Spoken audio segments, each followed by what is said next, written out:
Tell me, do you like playing with fire, ice, and electricity? If you answered yes, then Force might be right up your alley. My name's Zio, and today I'll be going over class skills and core gameplay mechanics as well as subclass options. So grab your rod and your Talis and let's become masters of the elements. If you're new to Phantasy Star, forces are essentially equivalent to the spellcasters you find in other RPGs, like Final Fantasy's Black Mages. The first major update to the game comes this winter. We'll see what that brings us and go from there.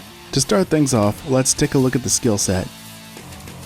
PP conversion reduces your max HP by 20% in exchange for accelerated PP regeneration. This effect lasts for 30 seconds and is on a 3-minute cooldown.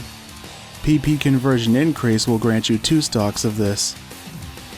PP recovery boost, as you might have guessed, increases your natural PP recovery. Eradication PP gain gives you back 5% of your PP for every enemy that dies near you. Photon Flare is Force's main class only signature skill.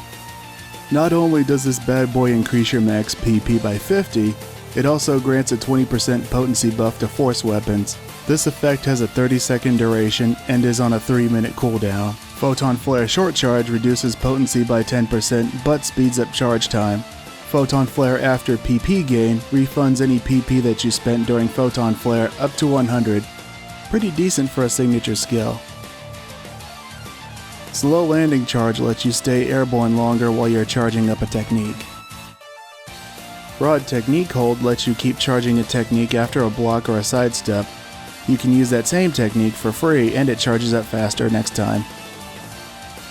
Whenever you block an attack with your rod and follow up with a technique, Elemental Bullet fires off a projectile of that same element.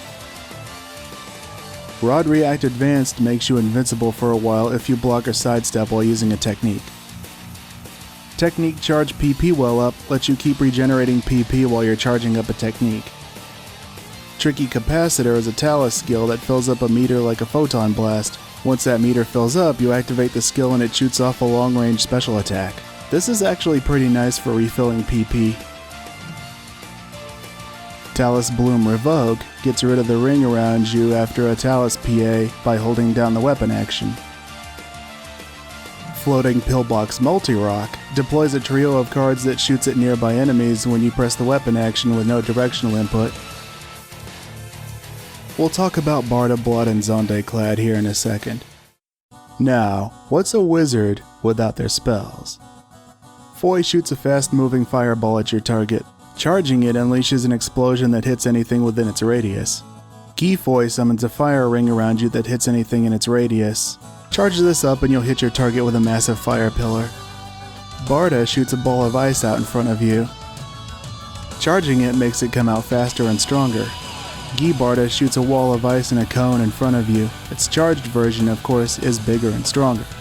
Now here's where Barda Blot comes into play. You hit your target with uncharged ice techniques and a symbol will appear on them.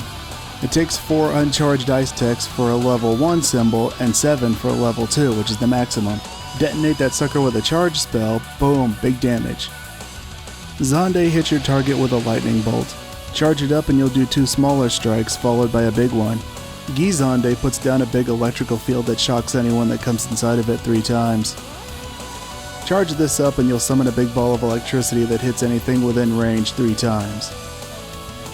Zonde Clad works like Barda Blot, but it's a ring of electricity around you. You need 10 uncharged hits to max this out, but it happens pretty quickly with a bunch of enemies and Zonde. Finally, we come to the Talis Photon Arts. Perforated Shot fires out a photon bullet and turns your techniques into elemental projectiles. You can't charge these up, but they do have a pretty long range. Spread Feather starts with a cone attack in front of you, then an AoE around you. Using a technique after the cone makes your techniques fire 3 shots in front of you, but using one after the second hit turns your techniques into AoE blasts that have decent range and decent damage. For subclasses, you have some options, but personally I prefer Fighter and Tector. These two have the most going for them in terms of skills. Fighter has skills that boost damage and PP recovery while fighting downed enemies. Good for pumping out damage during down phases. Tector Sub has skills that fill up your Photon Blast meter whenever you attack elemental weaknesses and while fighting bosses. Definitely the way to go if you want to crack off more Photon Blasts. There's also Gunner for PP management and Hunter for survivability. I guess I'll share some final thoughts here. I couldn't really get into Force and Base PSO2 for whatever reason, but found myself very much enjoying it here. Bringing big bosses to their knees with elemental weaknesses just feels very satisfying.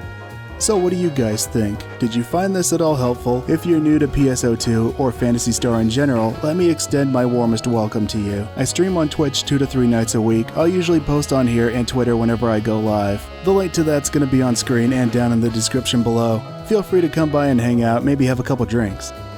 As always, thank you guys so much for watching. And remember, to thine own self be true. Until next time, farewell.